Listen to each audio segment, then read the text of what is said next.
Hello, everyone. Welcome back to another episode here of Cookies Enabled. Today, we are going to be talking about free to play games, and are they really free, or are we just getting ripped off and don't even realize it? So, stick around and let's learn something new together.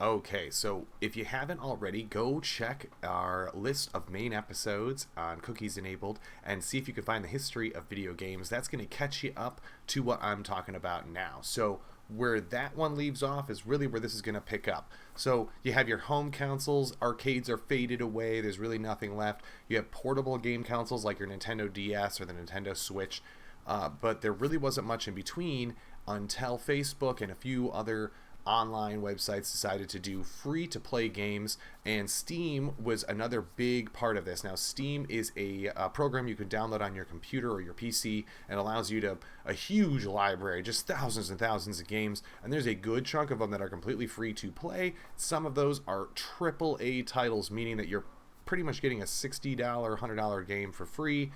You're only going to be able to play about maybe 30% of that game for free without having to pay something in game to unlock more, guaranteed. And that's part of where free to play is kind of a murky, smoky mirrors. It's more like free to download. What this is actually meaning is that, yes, you can download that game, install it. You can even play probably the first two levels, no problem. You don't have to make any purchases. Everything's playing through like a normal game, and then you get to like the third, fourth, fifth level, and that's where things start getting either impossibly difficult, or you have to buy something from their marketplace or their in-game market that is usually incorporated into almost every game now. Even ones that you do pay full price usually still have some marketplace for you to download content from, which downloadable content is different, so we're going to talk about that in a little bit here. But really what we need to know is that there is the loss of real time and real money in these free-to-play games. In most of them, you're stuck with a time wall, like on your mobile devices. The free-to-play games are pretty decent, but you've got to let real time elapse in the game for you to get the reward, or you can buy with real money tokens or something in the game that would unlock that for you instantly. And that's the biggest problem I have with these games. If it's something that the coder doesn't actually have to go sit down and code for me to unlock in the game, and it's just something that was already there, then just make it unlockable without a time wall. I hate that. I think that's stupid. Biggest problem number one with free-to-play games that a lot of people don't know. So beware of that. The second thing you'll also want to be aware of is that as these games progressed, again, that content, in-game content, has grown. Now you can download all kinds of skins for characters and cars and add-ons and all kinds of things. And this was already happening, actually, for the PC gamers. You know that you could download mod or modifications to your game, and that was all free. That was all done on a whole free community. Nobody's paying anybody to do that in most cases. In a few cases, people were paying others to do that. But what I'm trying to point out here is that the in-game content is really a ripoff. Someone already coded that, and they're just charging you extra for that extra code. Don't do it. Don't buy it. It's a waste of time and money in most cases. If it doesn't come with the game originally, I wouldn't even buy it. Okay, so the third part here is that free games are really designed to be extremely addicting, and they're really designed to force you to buy in-game content. Every chance they're going to get, they're going to be flashing advertisements or popping up that in-game marketplace for you to purchase something instead of doing whatever it is that's time-consuming or whatnot in the free game. So that's a huge annoyance, and this is where these companies are reaping in billions of dollars in marketplace. What seems innocent to us, because maybe you're only spending $1 or $5, $10. In some cases, those free games you can spend $100 and unlock almost the whole game right there. What you didn't realize is that if that game had been sold retail, it would have been $59.99 and you would have saved $39.99. I mean, like, that's legit science, right? That you would have saved money by buying a retail $60 version than the $100 in-game purchases that you spent. And sometimes you're not even doing that in 1 year. Maybe you've played this game over 3 years, or even 4 years, and you've spent $25 every year. That's $100. You literally could have spent $60 the 1 year and then had it free for life. So that's where I really struggle with this. This is where people need to get out of this mindset that free does not mean free. It's never meant free. And I learned that at a young age, that a free lunch is never free. Someone is always paying for it. And that means that there's always a string attached somewhere. And those free-to-play games have strings attached to everything. And being able to modify the game or add things to it outside of the realm of that downloadable content is pretty much impossible without either breaking the device you have, like a jailbreak or something, to unlock it, allowing you to modify the app.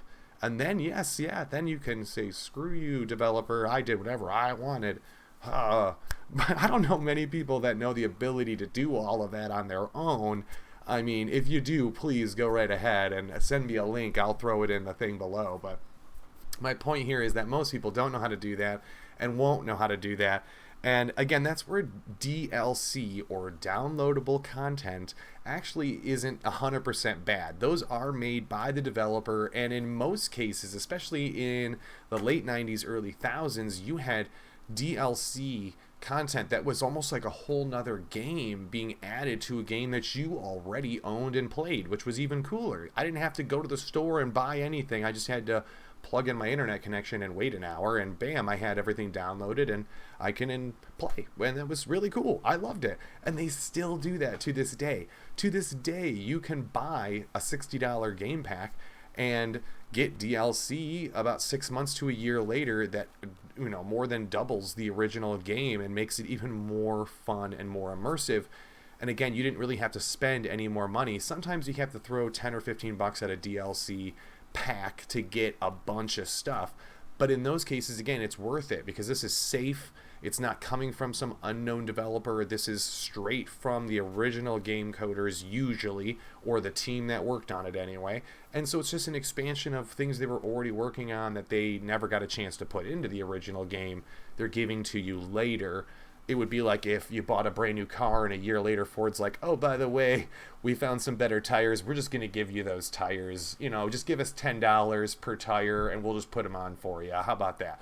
That's what DLC really is. I mean, they're giving you a whole nother game, and it's practically at a massively reduced price, or in some cases it's included with what you already purchased. That is the way you want to go, people. That's how you really want to look at this. The only fix to stopping free-to-play games is to just not play them. Or if there's a way to purchase the full game upright, like a $60 pack where it unlocks everything and you don't have to deal with those stupid timers and stuff, do that. It's going to be way more fun. I guarantee it. Guarantee you'll have less pop-ups, less annoyances. The game will actually probably function 100% normal. This is what games were meant to be like. They're supposed to be fun, not chores and lists of things for you to do while a timer ticks away real-time life. That's not a game. That's a timer with a really pretty picture attached to it. And that's the sad truth. These companies are raking in billions of dollars making really fancy timers for people to click and play with and make billions of dollars. And that irritates my soul a little bit because they're not games. And a lot of people will start to realize that if you do unlock the whole thing and you realize, oh, it was only 5 levels and I was going to waste years of my life playing that game. You know, it's just sometimes they're just not worth it. So really research those free-to-play games before you dive in. I strongly recommend looking into the reviews, checking to see if other people struggled with timers or walls or paying extra things to get stuff or advance levels, because that does happen a lot in games. And lo and behold, you'll be spending hundreds of dollars before you realize you could have just bought the $60 one and been happy with that. So definitely take that into consideration, everybody. Sometimes free is not always what it seems to be, but I know I learned something new, and I hope you guys did too. Thanks again, everybody, for tuning in. Don't forget to like, subscribe, and share this video, and check out our other videos as well. We've got tons of good ones out there, and we do a live show every Wednesday. I'll see you guys later. Have a great week. Talk to you guys next time.